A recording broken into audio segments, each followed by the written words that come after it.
India market invest মাইন্ডসেটে আপনাদের স্বাগত। যারা চ্যানেলে নতুন এসেছেন তাদেরকে বলবো প্লিজ চ্যানেলটাকে সাবস্ক্রাইব করবেন, একটা লাইক করবেন, বেল আইকনটা প্রেস করবেন। এখন কিন্তু আমরা একটা ব্রেকিং নিউজ নিয়ে আলোচনা করতে চলেছি, যেই নিউজটার অপেক্ষা কিন্তু আমরা প্রায় সবাই করছিলাম। আজকে 3রা জানুয়ারি, আজকে কিন্তু নিউজটা বেরোনোর কথা ছিল। নিউজটা কি?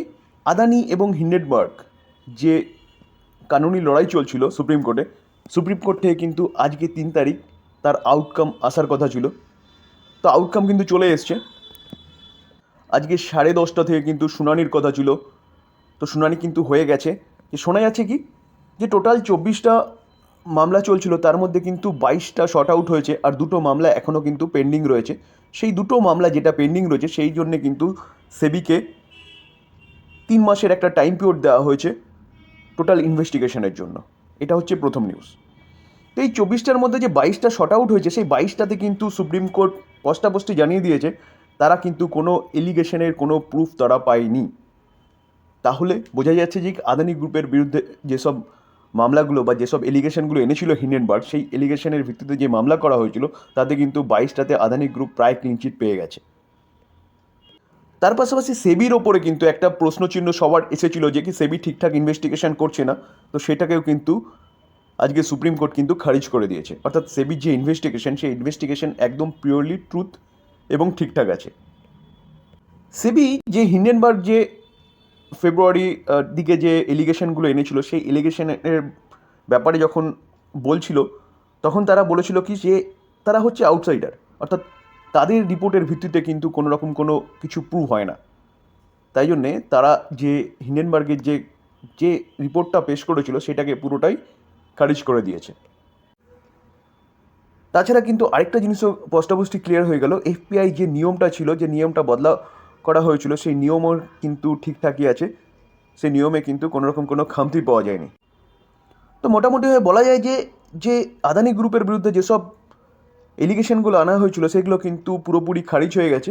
এখন অনলি ফর 2টো হচ্ছে মামলা পড়ে আছে, সেটা কিন্তু সেবিকে হচ্ছে সুপ্রিম কোর্ট কিন্তু 3 মাসের এখনও টাইম পিরিয়ড দিয়েছে সেটার বিরুদ্ধে জাজ করার জন্য। দেখুন, আর্টিকেল দেখলেও দেখা যাবে কিন্তু যে আজকে কিন্তু যখনই রিপোর্টটা পাস আউট হলো বা বেরোলো বা জানা গেল, তখন থেকে কিন্তু আদানি গ্রুপের স্টকগুলো কন্টিনিউয়াসলি র্যালি দেখাতে শুরু করেছে 3 থেকে 18%। সুপ্রিম কোর্টের রিপোর্ট বের হওয়ার সঙ্গে সঙ্গে কিন্তু আজকে 3রা জানুয়ারি আদানি গ্রুপ কিন্তু আবার 15 লাখ করোড় হচ্ছে মার্কেট ক্যাপে গিয়ে পৌঁছে গেছে। সুপ্রিম কোর্টের বিরুদ্ধে বলা হচ্ছে, সেবির বিরুদ্ধে বলা হচ্ছিল কি যে সেবি ঠিকঠাক কাজ করছিল না, সেই কথাটাও কিন্তু সুপ্রিম কোর্ট রিজেক্ট করে দিয়েছে। দেখুন, একটু আগে যে আমি বললাম যে এফপিআই যে নিয়মটা, সেই নিয়মটাও কিন্তু ঠিকঠাকই আছে বলে কিন্তু সুপ্রিম কোর্ট থেকে জানা গেছে। সেবিকে কিন্তু বলা হচ্ছে কি সেবিকে এবং ভারত সরকারকে বলা হচ্ছে কি যে যে এই সময় যে শর্ট সেলিং যে করা হয়েছিল তাদের বিরুদ্ধে কিন্তু টেক অ্যাকশন নেওয়ার কথা কিন্তু বলা হয়েছে। সেই জায়গায় দাঁড়িয়ে কিন্তু আমরা বলতে পারি যে আদানি গ্রুপের বিরুদ্ধে যেসব হিন্ডেনবার্গ যেসব এলিগেশন এনেছিল, সেই এলিগেশনগুলো কিন্তু প্রুফ হয়নি। অর্থাৎ আদানি গ্রুপ কিন্তু ক্লিনচিট পেয়ে গেছে।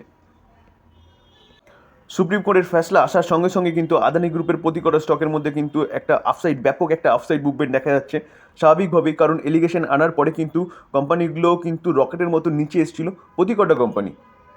তো সেই জায়গায় দাঁড়িয়ে ভালো খবর যখন এসছে তখন কিন্তু আদানি গ্রুপের স্টকগুলো কিন্তু সেলিব্রেট করছে। দেখুন, আদানি পাওয়ার আজকে কিন্তু 4.5%-এর উপরে কিন্তু একটা আফসাইড মুভমেন্ট দেখাচ্ছে।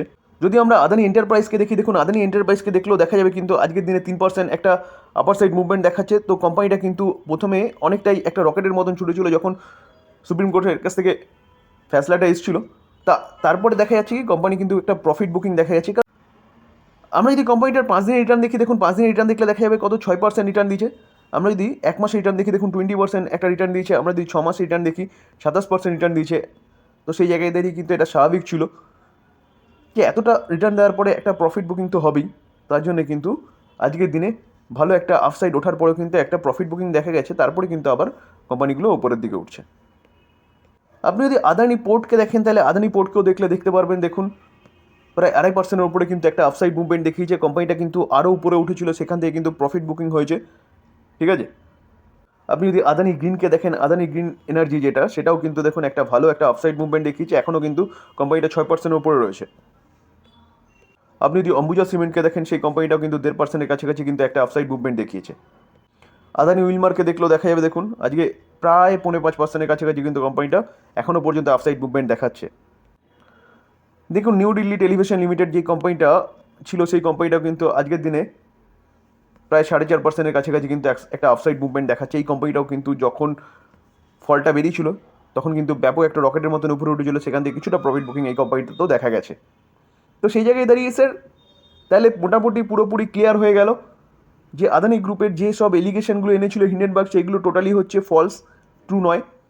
কারণ সুপ্রিম কোর্ট সেটাই কিন্তু ক্লিনচিট দিয়েছে। অনলি ফর 2টো মামলা এখনও রয়েছে, সেগুলো কিন্তু 3 মাসের মধ্যে সেবিকে বলা হয়েছে রিপোর্ট পেশ করার জন্য।